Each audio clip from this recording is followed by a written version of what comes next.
Namaste. Yesterday, I read the passage in the Gita from the 6th chapter, verse 9. He is a supreme yogi who gazes equally upon patrons, friends, enemies, strangers, peacemakers, those who cause trouble, relatives, the virtuous and the ungodly. Again, I smile at this passage where it says, those who cause trouble, and then immediately follows that with relatives. Most of our troubles do come from relatives. Anyway, he who sees enemies, friends, everybody with an equal eye. Well, certainly you feel a fondness for those who are your friends, but in your own deeper self, you must see that all are equal. There must be this impersonal feeling that it is not I who am loving them. God loves them, God is in them. But with enemies, many people feel it's very difficult. And therefore, I'd like to stress this a little bit more. Because, in fact, they may be your enemies, but you don't have to feel yourself to be an enemy to you. And what I'm saying basically is that having people who hate you can be a great blessing. Don't feel why do they hate me? Don't feel why does this have to happen in life? Don't feel why am I so unfortunate? Don't expel from your life mentally those things which, as Master said, what comes of itself, let it come. When people treat you badly, don't run away from it. Don't expel it. Don't expunge it, because the more you do so, the more you resist, the more you find yourself on these waves of duality and caught in those waves in such a way that you get involved personally. So failure, success, these things should mean nothing to you. And there was one time somebody who lived in our Ananda community, and he was a fairly good artist, and so I wanted to encourage the arts, and so I let him live there, although he didn't contribute anything to the community in the way of helping to pay for our utilities and so on, which every member has to do. They all have to tithe a certain amount to keep the community going. He didn't do so, and I let him stay there anyway. I let him stay for 12 years, and all that time, every time I'd have a satsang, he would try to pose me a question that he wanted to embarrass me. And I just let it be and didn't worry about it, and I'd answer him politely. I remember one time I asked, why is it that when the clouds come in, it's always warmer, and when there are no clouds, then in wintertime, you'd think that cold would come in. He said, he explained it, that then the heat rises and you find it colder. Well, I thanked him. To me, it was interesting information. It may be obvious to you, may be obvious to everybody else, but I was sort of curious on the point. What I noticed with him was that his reaction was not only to answer me, but think, what a stupid dodo for not understanding that. I know it, why don't you? There was always this competition in his mind with me to try to show that I was stupid and he was clever, or that I was cleverer than he was cleverer than I. And finally, we had a new general manager there who talked to him and said, well, look, it isn't fair that you stay here without doing what everybody else does. You have to do your part. Either do it from now on, or decide that this is not your home. So he left. And then he came to me and he talked. And he spent over an hour telling me all my faults as he perceived them, and with great sort of pleasure in telling me how wrong I was about everything. And I just figured, well, what does it matter? It's just his opinion. I never answered him. I think this is important, that if people criticize you or condemn you or tell you all your faults and so on, let them rave. It doesn't matter to you. I just thanked him at the end of it, and he left. But then I wrote a song, and it's become one of my favorite songs. I'll sing it to you now. Though green summer fade and winter draw near, my Lord, in your presence I live without fear. Through tempest, through snows, through turbulent tide, the touch of your hand is my strength and my guide. I ask for no riches that death can destroy. I crave only thee, your love and your joy. I ask for no riches that death can destroy. I crave only thee, your love and your joy. The dancers must pass, the dancers will pass, the singing must end. I welcome the darkness with you for my friend. And so his diatribe against me was my great blessing, because it helped to reinforce in my mind that thought, I'm not living for people's approval, I'm not living for their acceptance, I'm not living for their friendship even, I'm living for God. And this is what Krishna is telling us here, to be even-minded at all times. And so he goes on to say,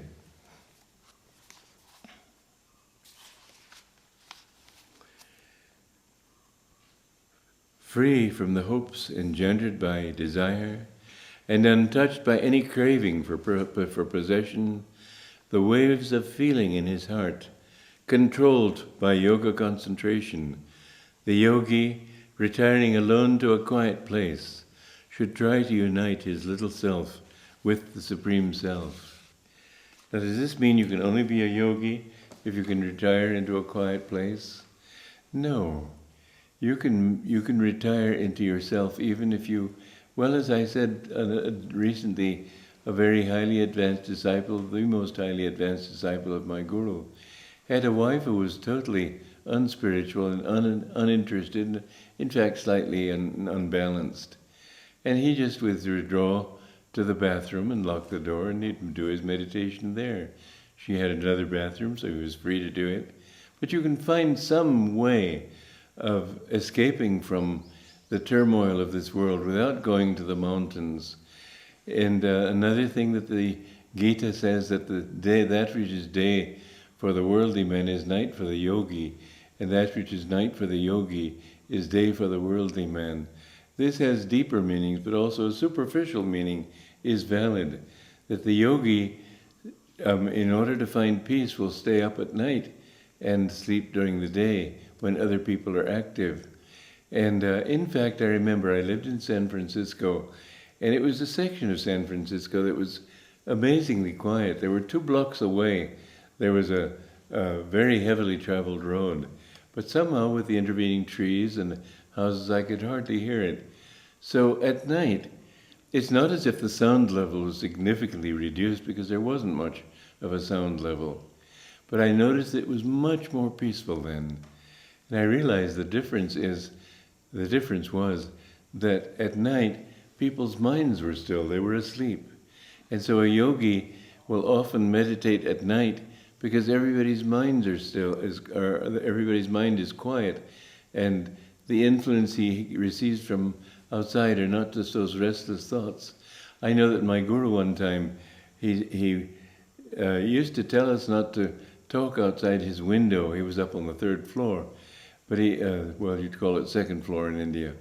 And he would tell us not to talk out there. And he explained to us one time, it isn't your words, but I catch your thoughts, and that I have to resist that when I'm writing.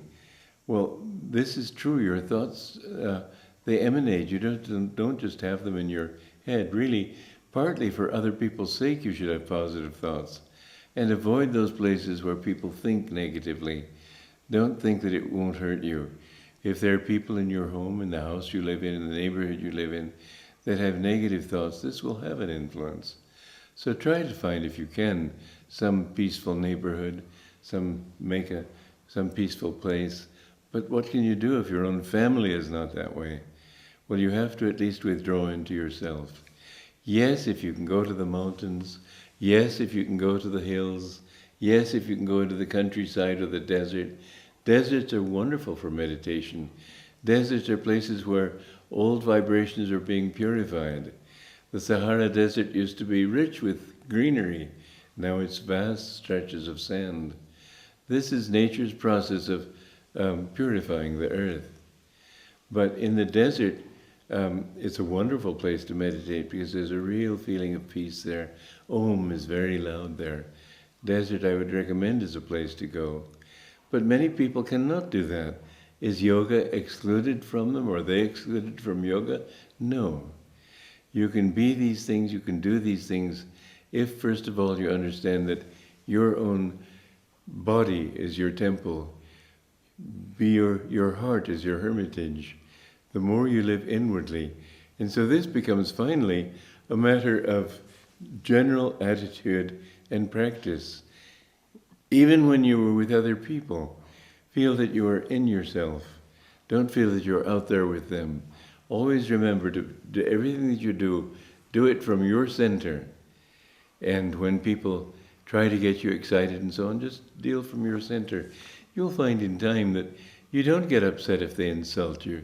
You don't get upset or pleased if they praise you. You find there's a certain part of you that, I know before I met my guru, there was a period there where I felt that I wasn't in this body. I was watching my body doing what it did. Well, this is something I probably incorporated on a deeper level into myself, but then it was literally as if I was watching myself doing these things. I do it in another way now, but I watch from my own center, which is in the heart. And the more you can do that, the more you find that the way they act doesn't touch you, and you are in silence. You're withdrawn from in a crowd of people. You don't have to be involved in that. You can be in yourself, looking at it or not looking at it. And so wherever you go, take your hermitage with you. Krishna is telling people above all to seek that inner hermitage of the heart. Yes, it's good to go into solitary places. Certainly it will help you. But sometimes you need to sharpen a knife, you have to have some abrasive that will wear the metal down to that fine point where it will be sharp and you can use it effectively. So sometimes the company of other people, it may be abrasive, but it can also help you. So don't feel that whatever circumstances your karma has given you, don't feel that you are unfortunate. Everything can be it can be turned to good fortune if you try to understand it. If people do irritate you, then try to bring yourself to that point where you won't be irritated. You have to become strong in yourself. God is not found by weaklings. And the more you can develop this inner strength, the more you will be able to stand, as my guru put it, unshaken amidst the crash of breaking worlds. This is a great state to come into. Because people read the newspapers, oh my God, this happened, oh my God, that happened. And they keep reacting. And somebody next door runs away from home, and everybody's shouting like this. Why get caught up in other people's chatter? Be calm. Know that after all, everything in the end, the ocean level does not change, even though the waves go very high. The ocean level is the same. For every high wave, there is a depressing trough, equally balancing. So don't be involved in the ups and downs of life. Find your hermitage inside. If you can go to a solitary place, fine. If you cannot, then find that solitary place in yourself. Here's a little trick that can help you. If you live on a noisy street, get one of those machines that give you the sound of waves. I know that at the lake shrine that my guru acquired and developed near Pacific Palisades in California, that there was a lot of noise of traffic coming down Sunset Boulevard, going all the way around one side of it and then down to the ocean. But there was a little depressed garden there where there was a fountain, a little waterfall. And I would sit there and I would hear this waterfall, and that single sound canceled out the others. You'll find even when you're in a noisy neighborhood, if you have that kind of continuous sound, it doesn't suddenly shock you this way. You just have that continuous sound you can withdraw more easily into yourself. So they have these sound machines to help you to get to sleep at night, for example. It could help you also in your meditation. If there are people shouting in your neighborhood and so on. I went to one yogi in Howrah who had so much people in his neighborhood. It was really very distracting. But somehow he managed it. you can manage it too, wherever you live. Just, this is a physical way. The other way is mentally to tune out. I also have earplugs. You can put earplugs in your ears and not hear. But in some way or another, first of all with attitude, secondly in some physical way, if you can't live in the country, as Krishna says, then live in yourself in the city. Even a prison can be a place of joy. There's the story of Benvenuto Cellini, a great Italian sculptor of some centuries ago. The Pope didn't pay him, and he would refuse to do any more work for the Pope until the Pope did pay him. So the Pope threw him in a dungeon. And in this dungeon he had rats running around. He had only enough light to read by for 1 hour. And he had very little food. And so he spent his whole time thinking of God. And later he wrote, if you want to know what bliss is, then arrange to be thrown into a dungeon with rats, and he went on dampness, he never got dry. He gave all those negative conditions, and he said, think of God, and you will find bliss always. So he had a certain nostalgia for that environment because it made him think of God. For him, there was nothing else to think about. He was not a really spiritual man, but still he found this bliss.